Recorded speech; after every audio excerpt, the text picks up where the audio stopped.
Jens is the Edwin A. and Betty L. Bergman Distinguished Service Professor at the University of Chicago, where he also directs the Chicago Crime Lab. In addition to his roles at Chicago, he's also the director of the National Bureau of Economic Research Working Group on the Economics of Crimes. Jens's research covers a wide range of topics in economics and social science more broadly, including works on the Moving to Opportunity experiment, Head Start, and various criminal justice and policing issues. His more recent work on machine learning and data science provided some of the first evidence that machine learning tools can be used to improve performance in various public sector agencies like criminal courts. So a lot of the discussion now about using AI in agencies like courtrooms was really pioneered by Jens's work. One contribution I would like to highlight a little more is Jens's work with the Chicago Crime Lab. So many of you are probably familiar with organizations like the California Policy Lab here at UCLA that partner with government institutions to provide them insights from social science research. The Chicago Crime Lab was a pioneer in this kind of arrangement, institutionalizing these partnerships with researchers. And as Jens might touch on today, they've basically become an indispensable part of the Chicago Police Department and are really integrated there in helping them in their operations. So Jens is going to talk to us today about his new book, Unforgiving Places. And so I will cede the floor to you. Thanks so much, Jens.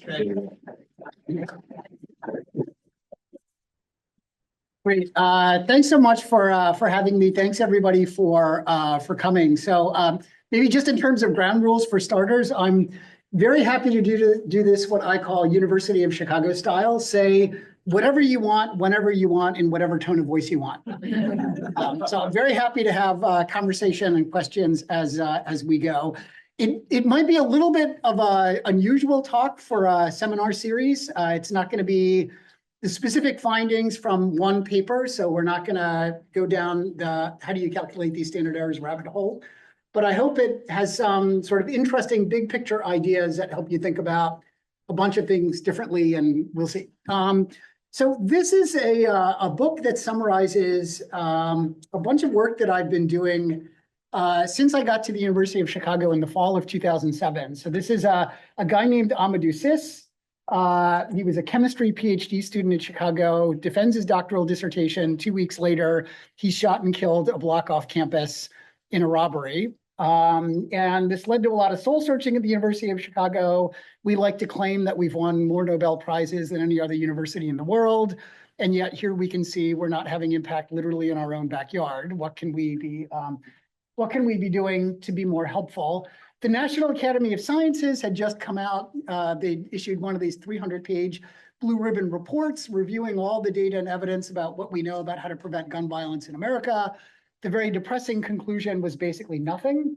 So the argument that I made and my friend Harold Pollack made was that's something that a great research university could try and help on. Is what actually should we be doing about that? And as Felipe mentioned, like we've conceived of what we've been doing at the Crime Lab is basically being like the R&D partner to the public sector more generally. So we do a lot of stuff with the police department. We do a lot of stuff with the public schools. We do a lot of stuff with the Department of Family and Support Services and the fire department. And every agency can see very clearly that they don't really have any sort of internal R&D capacity themselves.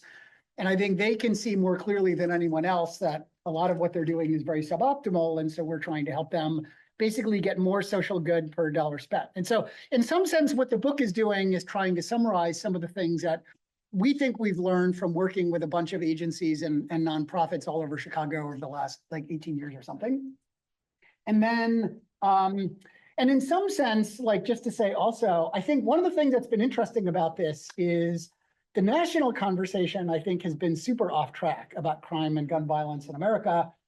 The frontline people, like the government agencies and nonprofits, have remarkably seen the problem remarkably clearly in a very different sort of way. And so in some ways, what I'm sort of doing is taking the wisdom of the frontline practitioners and then trying to put that into some sort of conceptual framework so everything sort of makes sense. I think that's sort of the value added of the book, I hope. And a lot of that sort of conceptual thinking was with my friends Sendal and Anoop Shah, who were at Chicago at the time. Now I like to call them my safety school co-authors.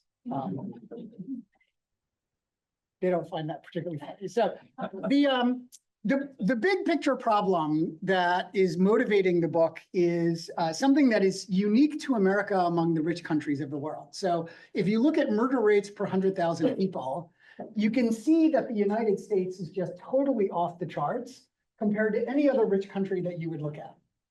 And that includes countries that you wouldn't think of as being particularly well run, like Turkey. People in Turkey are looking at the US thinking, what the fuck is going on in America? Like really, like no other country has anything like this. And I think the other thing that is really quite remarkable about this is that when I divide up the murder rate per capita into gun and non-gun murders, you can see almost all the American exceptionalism is driven by murders with guns, right? So that is the thing that is really unusual for America. One thing that you sometimes will hear in American cities is like, why are we spending all of our time worried about this one tiny sliver of the crime problem? So if you look at like crimes that the police find out about, murders are 0.2%. That is 1/5 of 1% of all the crimes that happen in the city. And so if you sort of think about the problem in terms of crime counts, you can see why this might be sort of a weird place to focus.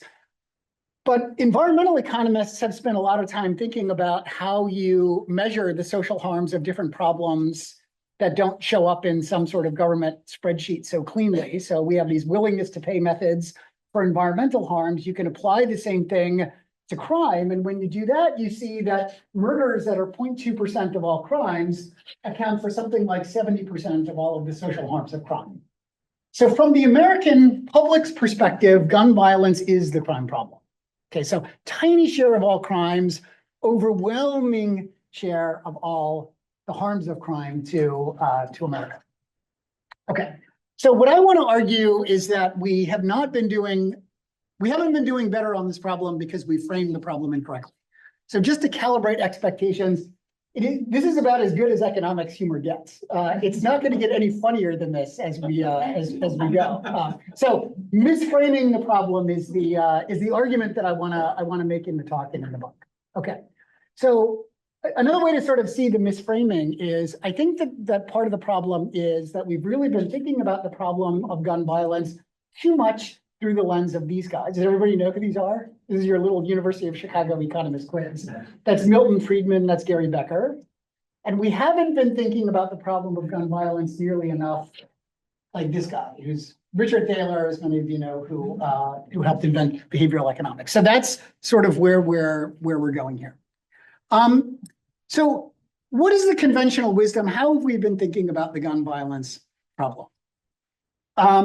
You know, if you sort of think back to the graph that I just showed you a minute ago, I think many of you probably immediately went to the following idea, which is, look, there's the US, there's the UK. We have tons of murders with guns here. We have almost no murders of guns here. They have very strict gun laws and very few guns. We have very loose gun laws and lots of guns. Isn't this as simple as just solve the gun problem? Okay. Now, I think the data suggests, like, yes, if you had a button that you could push to get rid of all the guns in the United States, that would on net make the country much safer. It's also very clear that nobody has that button. We have something like 400 million guns for a country of 330 million people. Those guns are durable goods. They're not going anywhere anytime soon. And we're all looking at the same headlines coming out of Washington, D.C. It's very unlikely that we're going to see huge changes in gun laws anytime soon. Okay, so the good news is that it's also not just as simple as gun laws and gun availability. Okay, and one of the ways that I came to see this was from visiting this place. This is, for those of you who have not spent a lot of time on the south side of Chicago, this is Easy Tree Recycling, located at 71st and Dorchester on the south side of Chicago. And here's the interesting thing about Easy Tree. Easy Tree Recycling is so interesting because right around where Easy Tree is located between 70th and 71st, that's the boundary between two Chicago neighborhoods. South Shore on the east side, so this is like Lake Michigan over here to orient you. Hyde Park is just above the screen, and downtown's above the screen. This is Greater Grand Crossing. This is where Gary Becker is and Enrico Fermi are buried. And so we've got South Shore on one side of the street, Greater Grand Crossing on the other. And here's what's interesting about Greater Grand Crossing and South Shore, which is these two neighborhoods right across the street on the south side of Chicago. The rate of shootings per capita is fully twice as high in one neighborhood than the other. Guess what's exactly the same in the two neighborhoods is the gun laws and gun availability more generally. Right? So yes, if you could push the button to make guns disappear, that would help enormously, the data tell us. But it's also the case that there's a lot going on conditional on gun laws and gun availability for there to be a fully 2x difference in shootings in one neighborhood than the other. And here's the way that I've come to sort of think about what's going on, which is gun violence is basically guns plus violence. It's the availability of guns together with the willingness of people to hurt one another with those readily available guns. And so if guns are the same in the two neighborhoods, it's got to be the case that there's a lot of variation in violent behavior, conditional on gun availability, that winds up being the thing that generates a lot of variability in gun violence as well. And in many ways, that's sort of an optimistic conclusion, right? Because I think a lot of people have just totally given up on this problem in America. They're like, 400 million guns, no prospect of big changes in gun control, we're just done. But if this winds up mattering a lot, let us not give up prematurely on the possibility that we might do something constructive on this front. As a complement, of course, not a substitute for also worrying about gun availability, but why not push or see how far we can push on every possible margin, given the huge importance of the problem. Okay. Is the number of guns per capita part of violence? Because obviously the legal situation is the same, but there may be a lot more guns in the more violent neighborhood. It turns out that there's a lot more gun carrying, but the gun laws are exactly the same, and the gun markets span neighborhoods. Right? So if you think about how easy it is to get a gun that is not materially different east of Dorchester Avenue versus west. What is different is the behavior east of Dorchester and west. Yeah, I'm sorry. Yeah. What I'm really asking is, do you have any data on the number of guns in the neighborhood per capita? Right. And are there differences between the two neighborhoods in the number of guns per capita? There's no data on the number of guns per capita because we don't have anything like a gun registry. The only way that we know anything about guns per capita is to do population surveys. And we don't have any survey that is representative at the level of a neighborhood in Chicago. Yeah. Yes.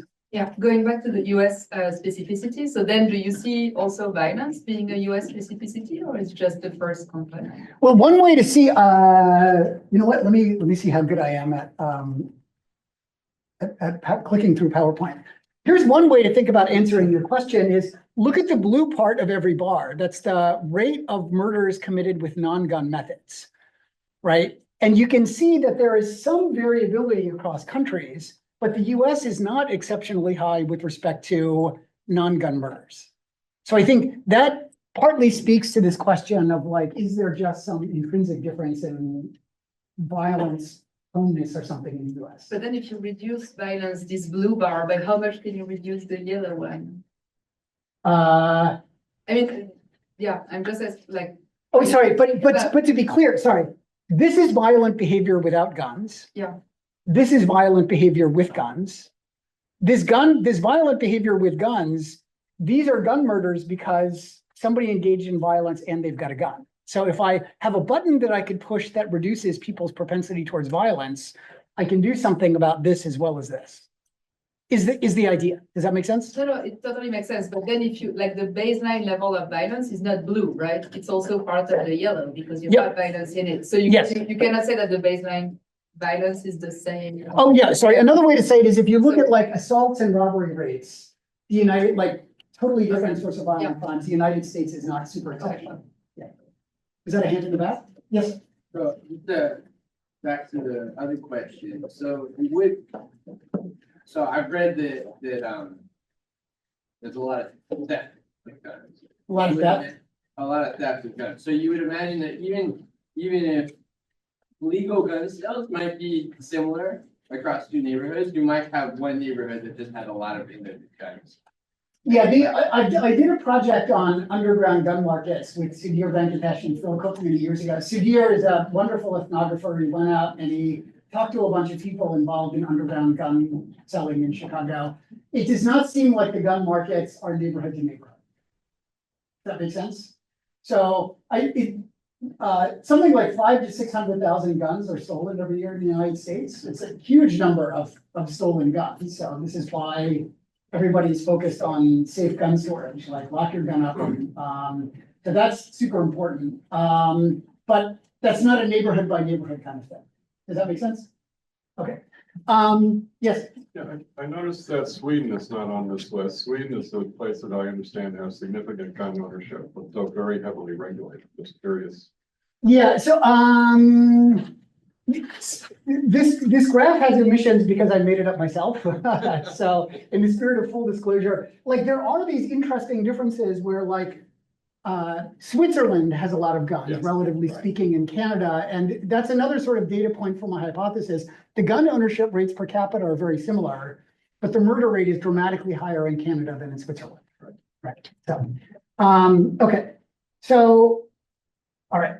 So the main thing I'm trying to convince you of for starters is like gun violence is it's not a mechanical function of gun availability. That's what I want to sort of convince you of for starters, which is really a good news kind of argument if you believe it. Okay, so then the question becomes like, what drives violent behavior? And here's the conventional wisdom. So I've spent a lot of time looking at survey data about what Americans think drives violent behavior. Okay, and statistically speaking, most Americans fall into one of two camps. When you ask them, what do you think causes people to engage in crime and violence? A huge share of people say some version of violence is driven by morally bad people who are not afraid of the criminal justice system. Essential, right? And most of the people who don't agree with this say some version of violence is driven by economically desperate people who will do whatever it takes to feed their families, right? And so if you're in this camp, you think the only thing that you can do is disincentivize crime by threatening people with bigger criminal justice sticks. If you're in this camp, you think the only thing that you can do is disincentivize violence by offering bigger carrots to lure people away from crime so they don't feel that sort of economic desperation to do it. Okay. Now, here's what's interesting about that conventional wisdom, okay? The criminal justice system east of Dorchester Avenue is exactly the same as it is west of Dorchester Avenue, right? People get arrested by the same police department. They get sent to the same Cook County court system. They get sentenced to the same Illinois Department of Corrections. It turns out, interestingly, that the poverty rates are almost exactly the same in South Shore and Greater Grand Crossing as well. And the racial composition of the two neighborhoods is almost exactly the same as well. So this starts to become really interesting as well. It's like, what is the national conversation about gun violence? It's all of this stuff. And none of this has any explanatory power to tell me why east of Dorchester Avenue, the shooting rate is literally twice as high as it is west of Dorchester Avenue. So there's just a huge amount of unexplained variation in this super, super important American problem, right? That's sort of the motivation then for, it's like, what is going on? And is there anything that we can do about it? Is that, yep. Are the clearance rates the same for gun violence on each side? The good news is that the clearance rates in Chicago are uniformly abysmal. So you might want to sit down for this, but the last time I checked, the clearance rate for non-fatal, this is not an encouragement for how to behave when you visit Chicago, but rather an observation. The clearance rate for non-fatal shootings in Chicago in recent years has averaged something like 5%. Not great, not great. And not materially different east versus west. Yes, sir. So you said the poverty rate is almost the same. Is Yep. there a difference? Maybe if you go below a threshold, that's enough to trigger different behavior? Yeah, I think I've spent a bunch of time looking at different sort of cut points in the income distribution. There do not seem to be certainly no differences at any cut point in the income distribution that would make you think, oh, that's why the shooting rate is twice as high in one neighborhood versus another. Like, I'm not trying to explain a 10% difference in shooting rates. I'm trying to explain 100% difference in shooting rates, right? These are huge changes in the income distributions are super overlapping in these two neighborhoods. Like, what in the world is going on? Okay. The other interesting thing about the conventional wisdom, this is like the depressing part of the talk, is we've been having this debate for, roughly speaking, 100 years. Like, this quote right here is a presidential candidate in 1932. This roots of crime quote is FDR in 1939. Every presidential cycle, you see exactly the same sort of debate, like super, super predictable. How has this been going for us? Well, we have the highest in crime. I think this graph is a little out of date. I think, unfortunately, El Salvador has overtaken us. There's a chance that we may regain our supremacy in the current period, but we have among the highest incarceration rates in the world, as you all know as well as I do, huge racial disproportionality in who's incarcerated. If that were keeping us safe, we could have a conversation about whether that's worth doing, but you can see that almost every other leading cause of death has plummeted over the last 125 years. The murder rate today is the same as it was in 1950 and 1900. And it's enormous. This problem is enormously regressive in its impact. So, like, one of the things that people in Chicago like to say is, well, at least the violence problem isn't as bad today as it was back at the peak of the crack cocaine epidemic in the early 1990s. So if you live in a predominantly white neighborhood in Chicago, that's the green line here, that's definitely true. If you live in a Hispanic neighborhood in Chicago, that's largely true. If you live in a predominantly Black neighborhood in Chicago, that is not true. And, you know, one of the interesting things for me in spending so much time with the crime data is, like, we spend a huge amount of time in America talking about inequality and income and wealth and everything, like, totally understandably. We spend shockingly little time worrying about inequality in something even more basic, which is public safety, like just basic safety, right? The ability to walk out of your house and not be afraid that your kid is going to get shot and killed. So if you look at, like, the ratio, the Black-white murder rate ratio in Chicago has just been exploding over time, right? So I think this is like a hugely underappreciated aspect of inequality for graduate students who are thinking about topics. Yeah, your turn. Do you know what happened in 2014? Yeah. In 2014? Oh, this was so this is COVID, obviously. This is a year that everybody is still fighting, debating. So the Laquan McDonald video came out in November of 2015. And then there were a bunch of changes going into 2016 that, like, there were like 5 things that happened. So Rahm Emanuel was the mayor at the time. He claimed famously that the cops went fetal. They just stopped working. There was a bunch of changes to state laws regulating the police department. There was a huge amount of anger at the police department. So people may then have been less inclined to participate with the police department. Many of you have written about the importance of that for public safety. And then there was a DOJ civil rights investigation of the Chicago Police Department at the same time. So just tons of things all happening at the same time. We can't unpack what it was. So who knows? Just as a side note here, also for people looking for time, I remember talking to Steve Levitt and John Donahue a couple of years ago. They said they were working on a paper about what caused the huge murder increase in America in the 1960s. And I said, "What'd you find?" And they said, "We spent like 3 years on the paper and then we gave up." So just to say, like, we are not a profession that is very good at explaining surges, even with many, many decades of hindsight. So, okay. So the thing that I want to sort of point out in where might we have gone wrong in our thinking perspective is, so the left and the right disagree about everything. The left and the right in America hate one another right now. So you would think they don't have anything in common in their thinking, and yet there is an implicit assumption that the left and the right have about the violence problem in America, right? If you think that the problem is either bigger sticks or bigger carrots, you implicitly agree or implicitly believe that before anyone pulls a trigger, they're engaging in some sort of weighing of pros and cons before they act, right? That is to say, the conventional wisdom of both the left and the right shares the assumption that gun violence is more or less deliberate and rational, sort of Gary Becker-ish in many ways, for those of you who are familiar with that set of ideas, right? And that's really sort of the launching point for like the thing that I want to argue against.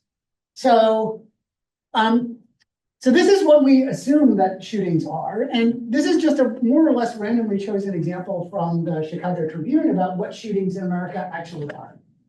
So most shootings in America, this is what most shootings in America are. So this is June 2nd, 2012 is a Saturday afternoon. 3 in the afternoon, 2 groups of teenagers are arguing in the middle of the street in the South Shore neighborhood at 7030 Coles Avenue about a used bike. Somebody in one of the groups said that some kid in one of the other groups stole a used bike from somebody in the first group. They're going back and forth. They start to separate, so there's no self-defense rationale for what happens next, which is somebody pulls a handgun out of their waistband and fires into the other group. It's a 16-year-old kid in the chest named Jamal Lockett. They race him down Lakeshore Drive to the Northwestern Emergency Room where he's pronounced dead. Police arrest the 17-year-old shooter a couple days later, who's spending 60 years downstate now in an Illinois Department of Corrections facility. That is what most shootings in America look like. Arguments that escalate and end in tragedy because someone's got a gun, right? So if you just think about this, does this really look like rational, deliberate behavior to anyone here, right? It's like, if you can get $50 on the south side of Chicago for a used bike, you are doing very, very well for yourself. Spent a bunch of time on eBay and Facebook and whatever. Like, I understand the used bike market on the south side pretty well.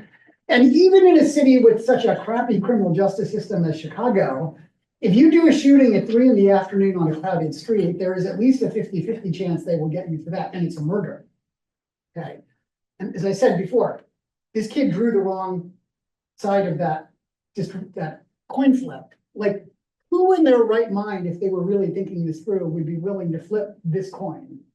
Used bike for $50 versus the risk of 60 years downstate Illinois. It just makes absolutely no sense. Okay. What about the benefit being students in their group and other peers view them? Good. So we'll come back to that. We'll come back to that. That'll be a big part of the story here. That'll be a big part of the story here. And I want to say that you're right, but you're also not totally right. Well, you'll see. Let's see if I can convince you. Let's see if I can convince you. Okay. So, and yes, sir. Yeah. I had a related question. I mean, the quotes, the explanation that you gave, they seem to be not only about intention, but about property related crime. And so, I mean, with the example of the bike, I think the question is it really about the property or about something else? And do you have data about what is the share of crime that is related to property theft? Yeah, perfect. So this is, yep, exactly. So criminologists have, so this is data from the Chicago Police Department. I've spent a lot of time looking at data from other cities and from the Supplemental Homicide Report, which is the national murder data source in the United States. And this is basically sort of the punchline that you see for lethal interpersonal violence in the United States. So criminologists have come up with this term instrumental violence. So instrumental violence is where the violence is a means to some other end, right? It's like I'm engaging in a I'm engaging in a robbery. I'm gang war over drug selling turf. It's like what I really want is the drug corner, and then I've got to shoot you to get the drug corner, but it's really the drug corner I want. And this is what criminologists call expressive violence, where like the violence itself is the point. I am pissed off and I'm going to do something very painful to you to make a point. And it looks like the overwhelming majority of shootings in Chicago and in the United States are, you can think of it as like, they're not crimes of profit, they're crimes of passion, recognizing that rage is a very, very powerful human passion. Oh yeah, here and then here. Yes.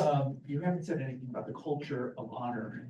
That is, Oh, we'll get there in 1 second. Yeah, Nisbet's argument. Yep.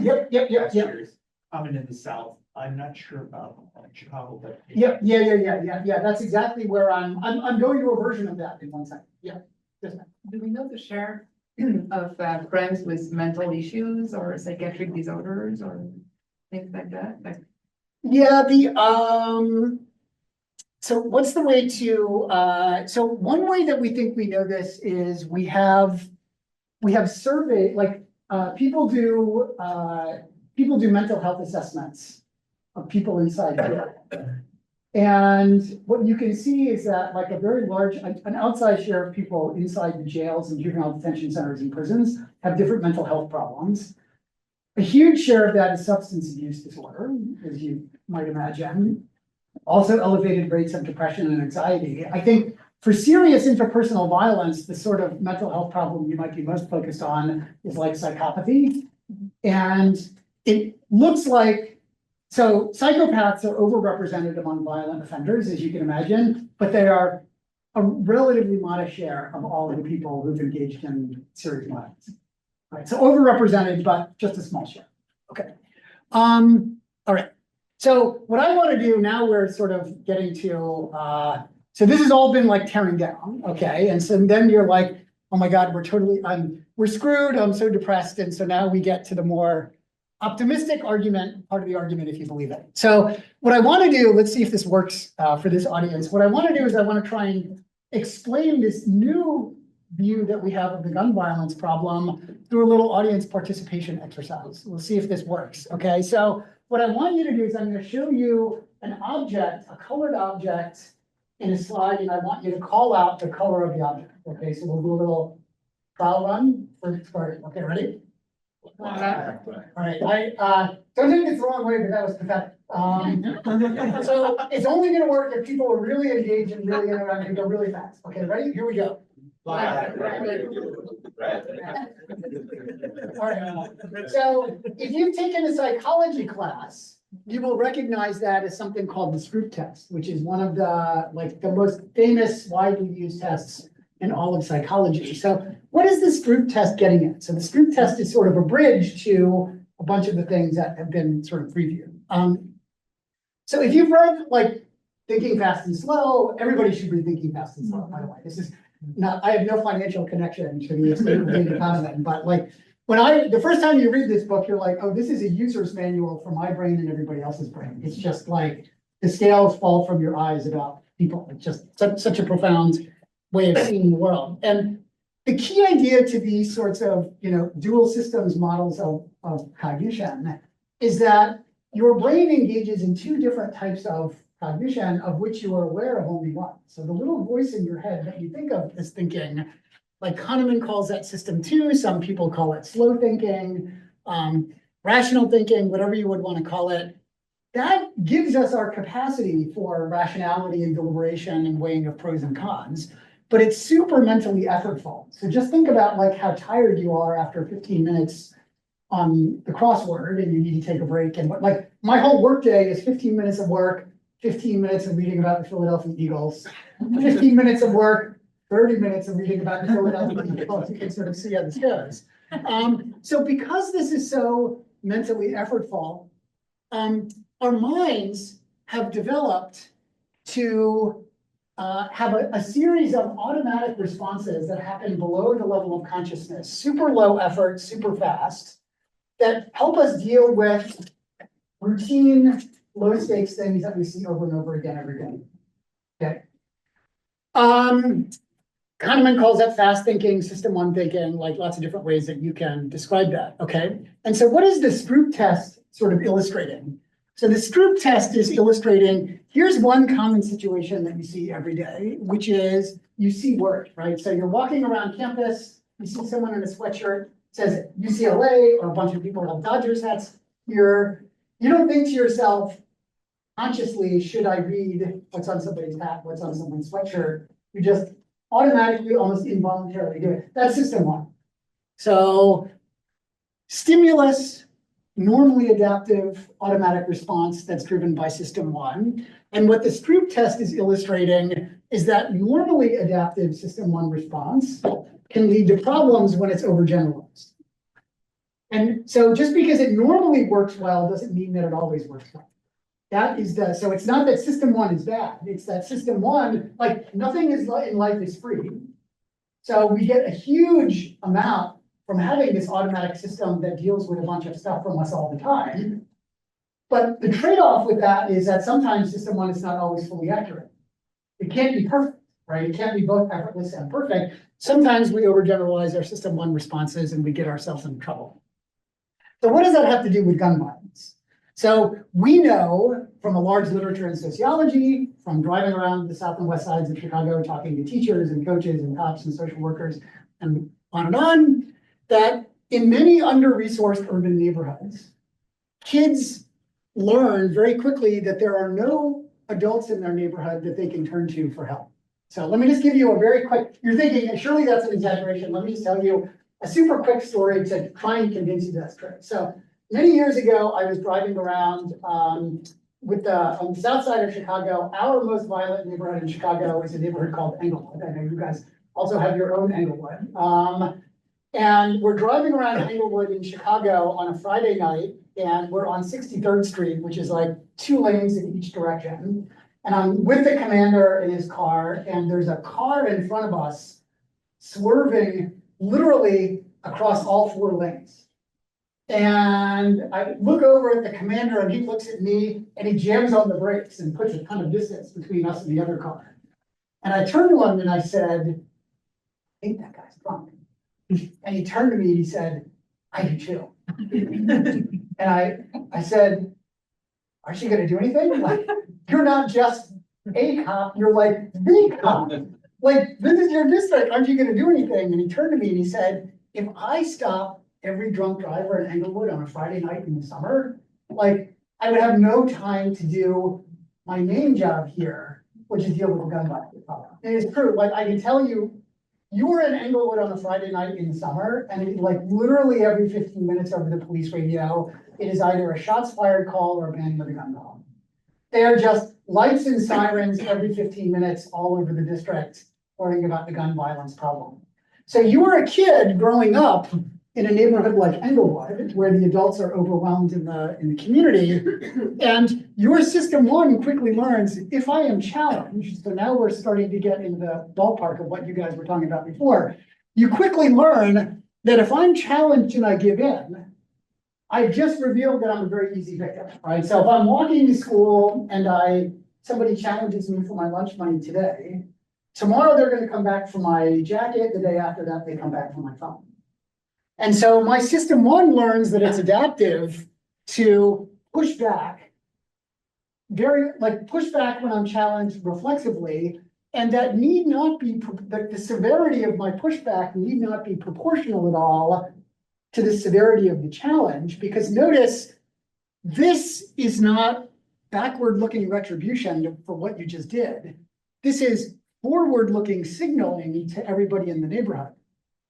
Right? Like, essentially, I'm establishing deterrence on a retail level here in a community where there's not much deterrence for this sort of behavior from formal and informal social control more generally. And the way that this connects to gun violence is that normally adaptive automatic response that might normally be useful when I'm going to school with someone's child, but can lead to tragedy when someone's got a gun. That's basically like the behavioral, and you can see how this connects to the culture of honor and to this idea that like my reputation is super important. And I think that this dual systems model of cognition gives us a conceptual framework for tying a bunch of this stuff together to think, oh, maybe this is, okay. So, another way to sort of like another big light bulb moment for me with this was I was in the juvenile detention center in Chicago on the west side of the city. And one of the staff members there said, he said 20% of the kids in here, this is him saying this now. He said, 20% of the kids in here are psychopaths. You let them out, they're just gonna hurt other people. Like, we have to keep them locked up. He says, I always tell the other 80% of the kids, if I could give you back 10 minutes of your lives, none of you would be here. So this is a little bit why I said, like, you're partly right, but you're also partly, it's like, these are the sorts of things where it's like 10 minutes go by and it's like, why in the world did I do that?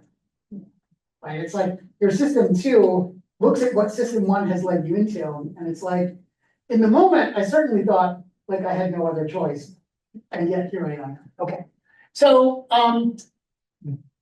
let me try and describe to you now. So all I've done so far, let me just point out, all I've done so far is just tell you a story. Okay, and so I think one of the other reasons that we have not made more progress on the gun violence problem in America is so much of our thinking about this problem has been mostly sort of storytelling kind of thing. And so what I want to try and do next is convince you that there is something to the story by talking you through some of the empirical evidence that we've generated in Chicago, and other researchers have done this in other cities, and I'm going to try and convince you that it is all evidence for this behavioral economics perspective, and then we can talk about it. So let me describe for you the very first exercise. So the very first experiment that my my research center did in Chicago was in partnership with a nonprofit called Youth Guidance, and they have a program called Becoming a Man. So it's like with middle school kids, male students in middle school and high school, in some of the most dangerous, disadvantaged neighborhoods on the South and West Sides. So the kids get out of an academic class to do this. That's part of the appeal for participating. And the very first exercise, it's like 12 kids and a BAM counselor, and they're in some room, and the kids are like, this is going to be corny. And so then the very first exercise, the counselor says, okay, pair up. So Felipe and I would be like a pair. And then they would give me the rubber ball, and then the BAM counselor would turn to Felipe and say, okay, you've got 30 seconds to get the ball out of Jens's hand. The only rule is there are no rules. Go. So what does Felipe do in that situation? He basically beats the shit out of me for 30 seconds. He tries to pry my hand open. He breaks my pinky, he can't get the ball. He puts me in a headlock, that doesn't work. He starts punching me in the stomach, that doesn't work. He starts biting my ear, and then they call time. And then the BAM counselor switches. They give Felipe the ball, I do the same thing to him, and then calls time, reconvenes, and debriefs. And the BAM counselor then will turn to Felipe and say, like, tell me what strategies you tried to get the ball from Jens. And so Felipe will say, well, the first thing I did, I tried to pry up his hand. He's stronger than he looks. Almost by definition, he has to be stronger than he looks. It didn't work. I broke his pinky. Then I put him in a headlock. I punched him. And then the BAM counselor will say, okay, great. Why didn't you ask for the ball? So you laugh. But so Youth Guidance now has done Becoming a Man. So we started to work with them in the early 2010s. And they've done, I think we've looked at the data, they've done Becoming a Man with something like 10,000 kids in Chicago now. And what Youth Guidance tells us is that literally not more than a dozen kids out of 10,000 ever think to ask. And so the kid in Felipe's shoes will say some version of, oh, if I would have asked Jens for the ball, he would have thought I was, and you can imagine what kid in Felipe's shoes will say.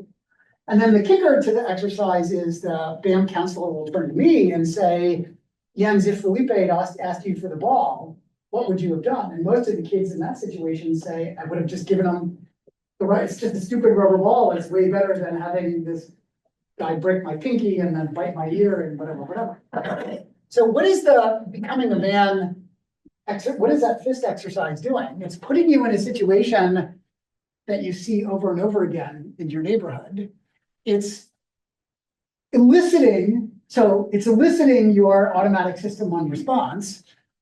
It's getting you to overgeneralize that normally useful automatic response. It's giving you feedback, hey, this is not what your system one assumed. And I think equally important, like very cleverly, it is show not tell. Like it is show not tell. Okay. So you're like, okay, that is an interesting sort of story, but like, come on, can this really do any good? And so we did a randomized experiment with 2,700 kids in Chicago. We measured their violent crime involvement by getting Chicago Police Department data on arrests. And you can see a 45% reduction in violent crime arrests for kids. So notice, like, we are not changing poverty for these kids. right? We are not threatening with, like, as important as that would be, right? If I had the money to end poverty in Chicago, I promise you I wouldn't. This is not threatening kids with stricter punishments, right? And yet it's reducing their rate of violence involvement by fully half. So we show the results to Rahm Emanuel, who's the mayor at the time. He's like, great, I need some new content to say what I'm doing on crime. I've got this nerd from the University of Chicago, we'll stand up in a press con. So he raises a bunch of money to give more BAM to more kids. We're like, why don't we do a new one? Like these results, I'm an economist. I'm like, this should not work.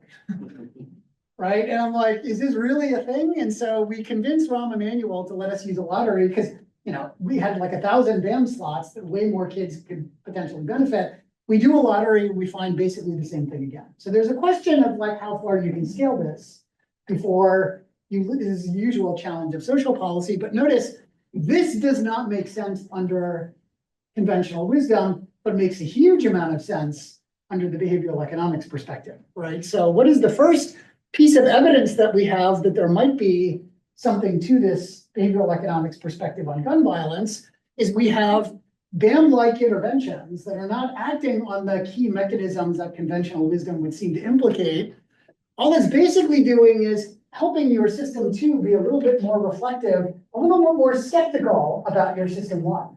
Do not believe everything that system one pops into your head subconsciously is kind of what Becoming a Man is essentially doing, and lots of other programs now that we've studied beyond that. And let me give you one other type of evidence along these lines as well, which is, so some of you may have read, this is a population center, many of you may have read the wonderful book 60-something years ago by Jane Jacobs, The Death and Life of Great American Cities. And, you know, Jane Jacobs noticed back, she was living on Hudson Street in the West Village, I think, right? And she's like, here's a weird thing. She had her own version of Greater Grand Crossing versus South Shore. She's like, here's a weird thing. There are similarly poor neighborhoods in Manhattan that have hugely different rates of violence. What is going on? And Jane Jacobs said, oh, Jane Jacobs think what's going on is that there are huge differences in eyes upon the street. So notice eyes upon the street is a very weird thing to be relevant for crime under conventional wisdom, because it's like eyes upon the street, maybe there's a deterrent aspect to eyes upon the street. So you might think maybe having people around would potentially like deter crime, you call the police. But certainly if you think the problem is poverty, eyes upon the street makes absolutely no sense, right? And so I want to suggest that the behavioral economics perspective gives you a different way to understand why eyes upon the street might matter, which is eyes upon the street. If you think about violence as the result of 10-minute windows, eyes upon the street are people around who step in and can de-escalate conflict before it starts. I step on your shoe, you're pissed, we start to go back and forth, and someone steps in and says, knock it off, bring it up, kind of thing, right? That's a very different mechanism from deterrence, okay? And so, you know, we have, I don't know how familiar different people are with, there's a bunch of studies that have this sort of flavor of different natural experiments that put different, more or fewer people out on the street. So Tom Chang and Muriel Jacobson have a paper that I love that shows what happens to crime when LA shut down all of its marijuana dispensaries immediately as a result of some regulatory whatever. And this is like the percentage change in crime in the vicinity by different distances. And you can see there's a shockingly large increase in crime in the local vicinity. Why? Because foot traffic is going down. There's a wonderful study that many of you might be familiar with by a team at the University of Pennsylvania, where they worked with the city of Philadelphia to identify a bunch of vacant lots in the city. And then with a random lottery, they picked some vacant lots to clean up. Basically, like, you know, we have tons of these on the south side of Chicago. There's trash, used condoms, heroin baggies, needles, like whatever. This is not the sort of thing that makes you want to come out of your house with your family and spend time out in public. They go in, they clean these things up, and they turn them into little things like little pocket parks. And when you look at the randomized experiments, so we can compare these to these. And when you look at the survey data, what you can see is that there are people now spending a lot more time out in public when you do this.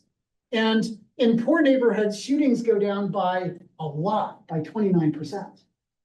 These are really big, like, these are not small changes. These are huge changes in gun violence, like huge changes in gun violence, right? So you're skeptical, this is UCLA, you guys are like, well, maybe this is all just deterrence. I have a bunch of prime economist friends here. I know exactly how you guys are thinking, like everything is deterrence.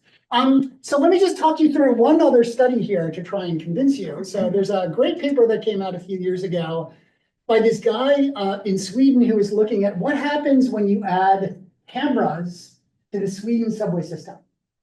And notice what's really nice about a camera as a natural experiment here. A camera gives you deterrence, but a camera does not give you interruption.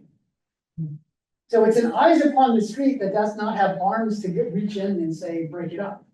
And what you see when you look at the results in this paper is that property crimes very clearly go down and violent crimes do not go down.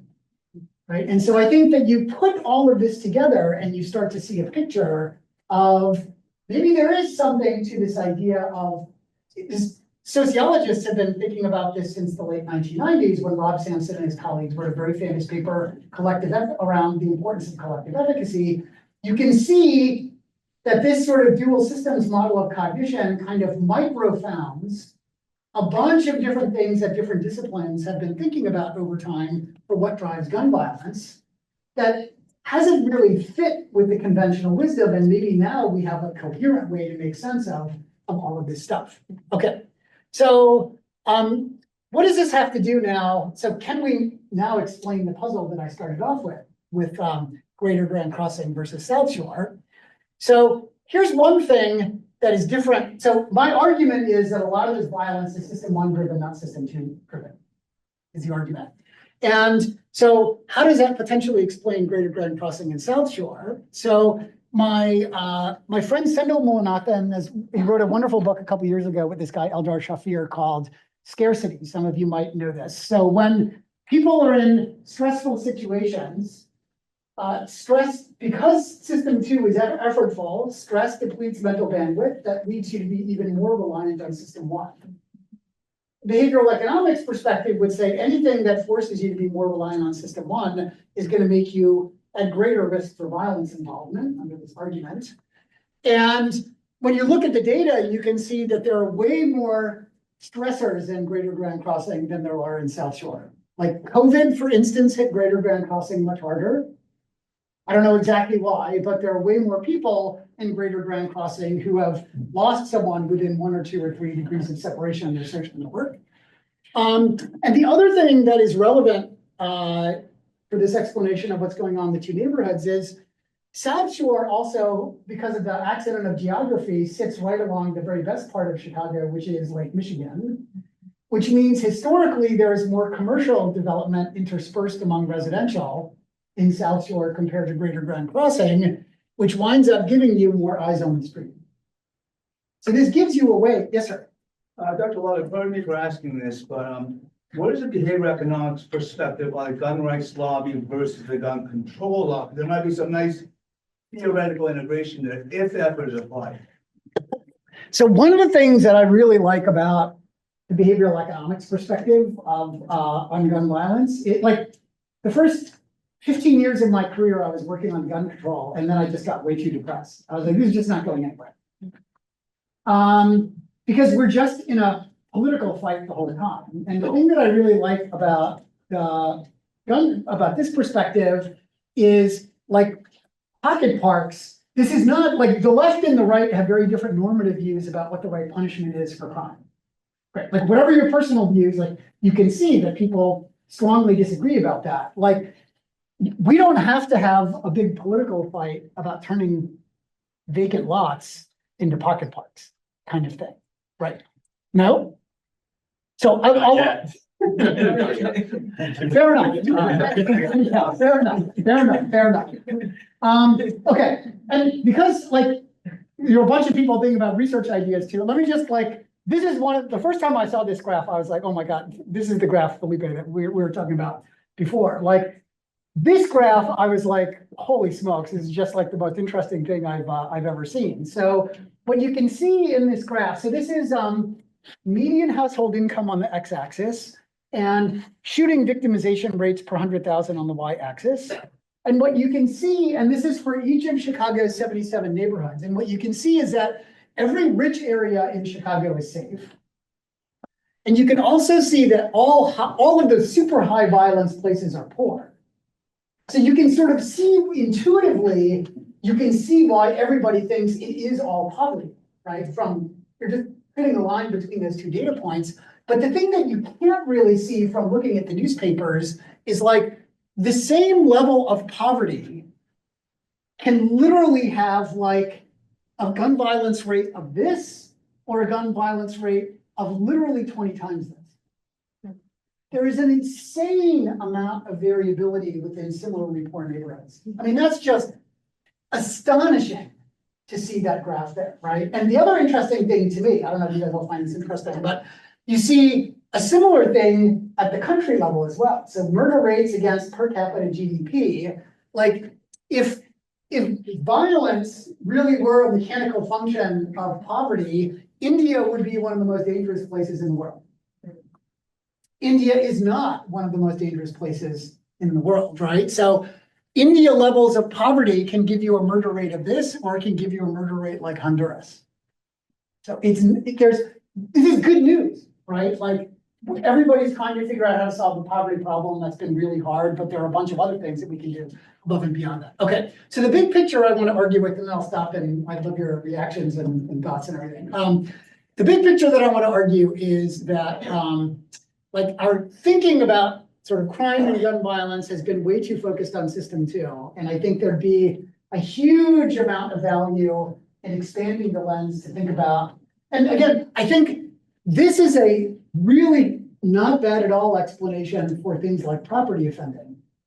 But I think for violent offending, I want to argue it might be driven by a very, very different thing. And so we just need to expand our thinking about this and what to do about it.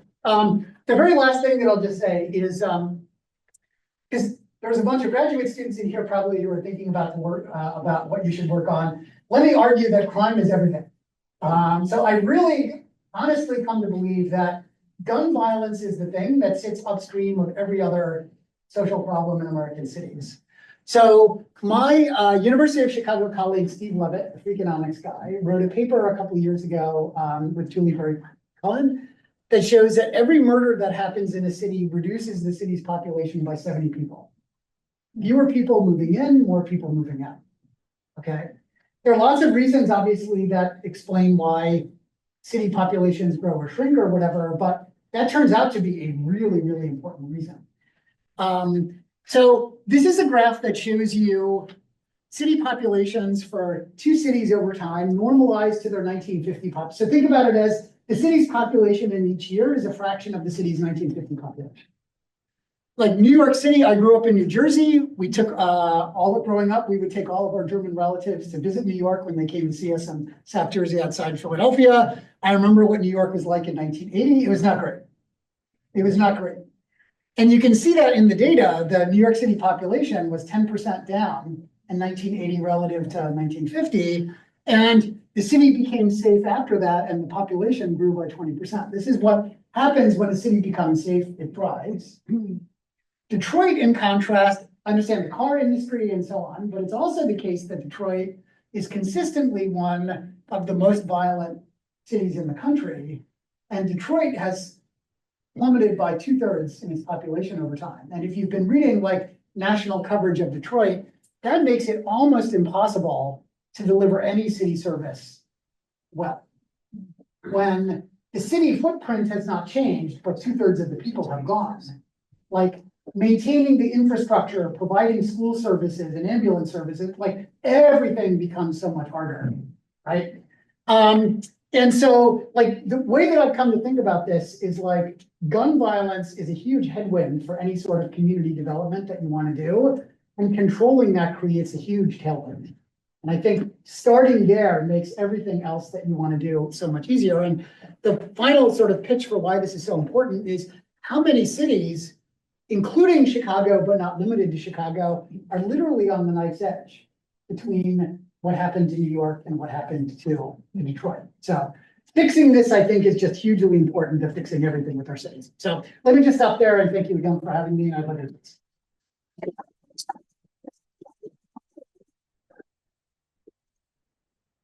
Yes, sir. So you haven't said much about this, but the country as a whole has this patchwork of gun policies. Yep. And we are extremes. And when we zero in on the Midwest, Chicago is next to Gary, Indiana. And as you know, Indiana has very close. Yep. So there's this and guns follow the path of least resistance. And there's this iron river of guns flowing in to Chicago. You haven't said much about that. Yeah. And what role that might play. Yeah, great. And why not focus on that? Why give up on policies? Yeah, perfect. Let me, so, for those of you who don't know Chicago geography, like Chicago is on this corner of the state. And so, for 18 years, I lived in Hyde Park on the south side, and my family's favorite ice cream place in the whole Chicagoland area is a place called Dairy Bell in Hammond, Indiana. So you might think nobody would drive across state lines for ice cream. My family would. My family does all the time. We go down to Dairy Bell. So we go to Dairy Bell, we get soft serve, we drive back. It's about a 25, 30-minute drive each way. And there are two things that are relevant to your point right there, which is on the way back in, nobody checks to see what's in the trunk of our car when we hit the Chicago state line or the Illinois/Chicago state line. So, and the other thing that's relevant is as you're driving from Hyde Park to Dairy Bell in Hammond, Indiana, you pass a place, I'm not going to pronounce this correctly, Cabellos. For those of you who are hunters, you might know the correct. So Cabellos is one of the big, what is it? Cabela's, is that how you pronounce it? Thank you. It's like a big hunting store. That turns out my research center looked at where the crime guns in Chicago come from. Cabela's is one of the top 5 sources of crime guns. So a bunch of other people drive to Hammond to Cabela's instead of Dairy Bell. And they're driving and no one's checking the trunk of their car. So the reason that I say that is like, federal gun law sets a floor, not a ceiling, on what local cities and states can do in terms of regulating their way out of this. The problem, and Chicago has had some of the strictest gun laws over the last couple of decades of any city in the country, and Illinois has relatively strict gun laws as well. The problem is that it's super hard for cities and states to regulate their own way out of the problem in a world in which city and state borders are open, right? So you could do one of two things. You could push for national gun laws, and that gets you back to the problem that I mentioned before, or you could rethink the idea of open city and state boundaries, which is very hard to even imagine what that would mean. And so I think like in the environmental policy space, I think people would realize like when you have these cross-jurisdictional spillovers, the solution is to raise up one level and think about national regulation. That seems like the most sensible thing to do here, but then you run into the national political problem. That's my take on this. Yes, sir. Besides COVID mortality, what are other neighborhood level stressors? And what Oh, yeah, great. Sorry. So we got 311 data on like calls for graffiti, for instance. There's just way more graffiti and all sorts of like signs of disorder. And I lost my train of thought. Perfect. Thank you for so there's just tons of stuff like that. That's way more common and greater gun costing than that. Stuff that the research suggests is correlated with. Yes, ma'am. So I'm curious about one of these comments, how your model syncs with the kind of forward panic that Michael Collins and others have described in ethnography. That sort of, yeah. Are you familiar with the forward panic? Yeah, what are you guys? And the other, I'm sorry, why don't you explain to, sorry, Yeah. everybody. So forward panic, and I'm thinking especially of the way in which Contreras use it in his work, which is very descriptive, is this sort of group effect of the momentum of a confrontation, which really exceeds the ability for any kind of reflective space and so on. I mean, I think most of the people that I've worked on the project in Philadelphia, most of the young men who are subsequently incarcerated, reflecting back, or even just after the incident, will say, "Why did I do that dumb shit? You know, words got thick, things happen." You know, and so, you know, some of those drivers are so intense at the moment. I'm wondering how your model takes that into consideration. The other question that I have is really about drug markets and whether or not these models are very different. The neighborhood that we work in is an intense drug market. And it's hard to see how that dynamic isn't sort of mixing all the models together. The sort of property drivers, the data drivers, the momentary drivers, et cetera. So Yeah. I'm just curious. Great. Yeah. So system one generates very powerful emotions, again, subconsciously, right? And I think like this is a lot of what's going on with this expressive violence. It's like, I am pissed off and I'm going to do something to hurt you.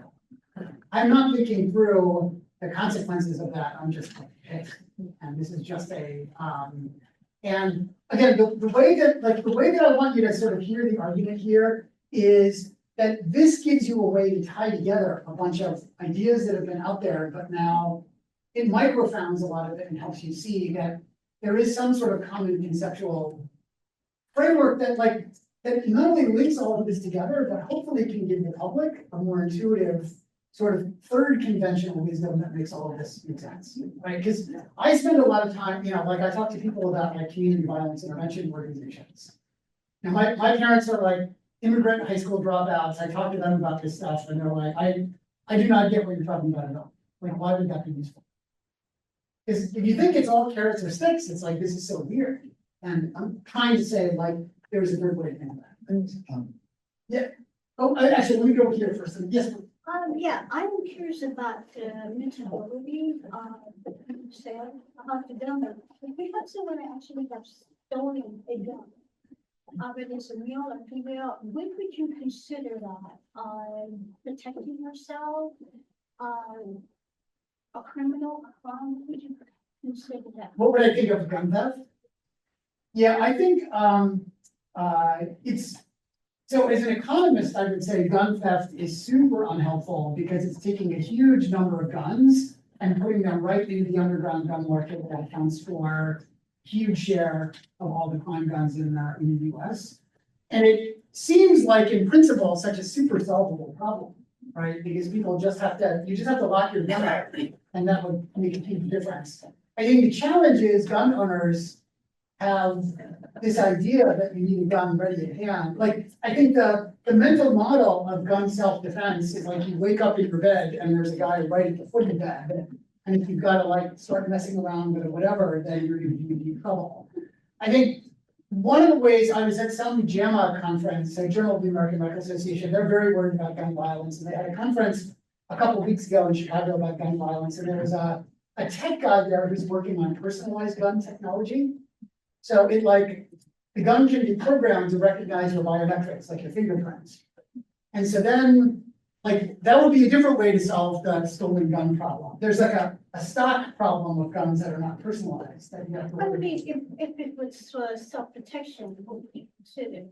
If a gun was stolen for self-protection? Yeah. Yeah, I think, you know, this is actually like a huge challenge in Chicago where like, the city of Chicago, I think a lot of American cities are super conflicted about what to do about illegal gun ownership and illegal gun carrying. Because the common defense is like, I live in a dangerous neighborhood, I'm afraid for my safety. And so cities like Chicago are always going back and forth about how seriously we want to take illegal gun possession or carrying. And I think, like, as an economist, I would say, like, the general equilibrium out here is really bad if I'm not taking it seriously.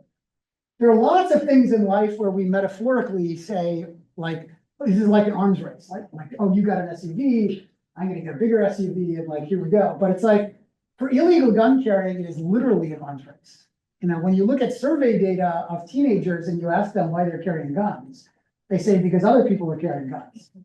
And you just let that go, and all of a sudden, we've got a ton of guns out in public, and like every argument, teenagers in London get in arguments. I was at a conference in London a couple of years ago, and they were worried about knife crime.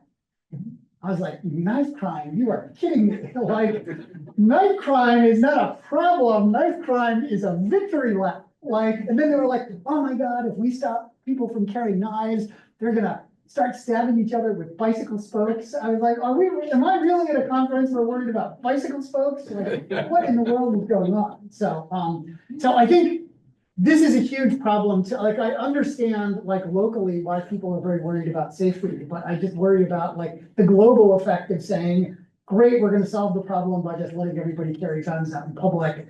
This just does not seem like it has a good end to me. Oh, sorry, Sorry, so would it be fair then to say that the difference in some of these communities that are poor, but some of them are violent and some of them are not, is the culture in these locations? Yeah, I don't know.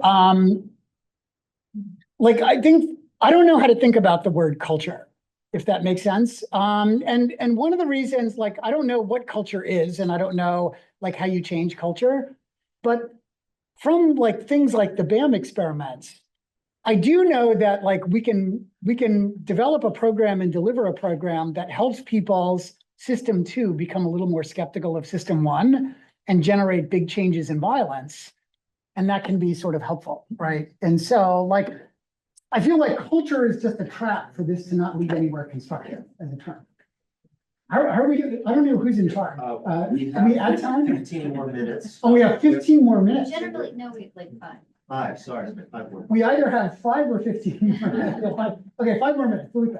So, you kind of laid out most of the presentation as it's like these two competing hypotheses for explaining the determinants of crime. So you have deterrence, you have these kind of like type 1 thinking, but it's not like clear to me why these have to be competing hypotheses. I mean, in the sense that, I guess as a crime economist, I believe that all these studies that say there is deterrence, a lot of the circumstances that you set up as the precursors to type 1 thinking are, you know, neighborhood crime, things that would lead to stress that presumably could change if we have some deterrence. You know, these stories like culture, counterculture, they're all like equilibrium outcomes that are a function of there being, you know, background. Yeah. One like more narrow question where there necessarily is a trade-off would be a question like, let's say the city of Chicago has $100,000 to spend. Do they hire an extra police officer, or do they go and fund the Becoming a Man program? Yeah. So I'm wondering, have you done a calculation like that for these, for your RCT? Like, if, you know, what's the value of $1 spent here versus a value of $1 spent on extra police officers? Another like even more, I guess, sharp question. Let's say you went to the city of Chicago and they said, should we hire one less police officer and instead fund Becoming a Man? Would you tell them to do that? Yeah, let me see. Let me take the first part of your question first, which is like, the way that I would think about this is, I would say that the deterrence theory of like crime and violence is not wrong, it's incomplete. So I think this is just another way of saying what you're saying. It's like, you can see in the data that there's clearly deterrence, but I've just showed you that there's also a ton of variability in gun violence rates that deterrence can't explain. And it turns out for violence, at least, that turns out to be a really big share of the problem. And there are a bunch of things that we can do that are super low cost. So like, let me just give you one, I'll make this the last, and I'll say this and then we'll spike the football and call it a day, since we're at UCLA. I'll make that. We did a version of Becoming a Man inside the juvenile detention center a few years ago. So I'm going to punt on your question of where's the marginal dollar, because I think there are 3 ways to do this, like literally 3 ways to do this stuff that we're missing right now. So we don't even need to do a trade-off. So we were in the juvenile detention. This is where the juvenile justice system holds the highest risk kids. And it's been taken over by a federal judge. They give a new administrator to the facility. And he doesn't have any money, and like the kids would go to school in the morning, they'd watch TV in the afternoon. So in the common room, the kids sit there, they watch TV, and the guard in the common room stands against the wall watching the kids watching TV. And so we talked to the administrator, and he's like, I don't have any money to do anything, but surely we can do something more developmentally productive than watching TV. So he trained the guards to deliver a BAM-like program to the kids. And we structured that like a randomized trial, and you see recidivism rates go down by 20%. So you might be like, 20%, I'm not sure how impressed to be. You give me 5 things that reduce crime by 20% that are free. Like, it was really just a couple days of training for the staff and mimeographing some booklets, and that's it. Like, that is as close to free as you ever get. And like, 90% of shooters in Chicago and 80% of victims have an arrest record. We, as a criminal justice system, had everybody, we could have done something developmentally productive, and we didn't. And let me just add, like, to double down on this, for primary prevention, I went to Lenape High School in Medford, New Jersey, and for 4 years, the state of New Jersey made me take health class, where they taught us, eat more broccoli, don't drink, sleep 8 hours a night, and here's where babies come from. I had 4 years of that in my Lenape High School curriculum. When you look at the leading causes of death to American teenagers, they're homicide, especially in low-income minority neighborhoods. It's suicide, it's drug overdose, and it's car crashes, right? The thing that is killing American teenagers are basically deaths of decision-making. And we don't do anything in our public school system to ever intentionally help a kid understand how their own mind works and make them better at decision-making. Like, why in the world, and these programs take like 2, 3, 4 weeks total. Why don't we capture 2, 3, 4 weeks in the 4-year health curriculum and save some lives would be the, like, we don't even need to fire cops to do that. So I think we're at time. I'm happy to hang around and have more of a conversation, but thanks everybody for coming.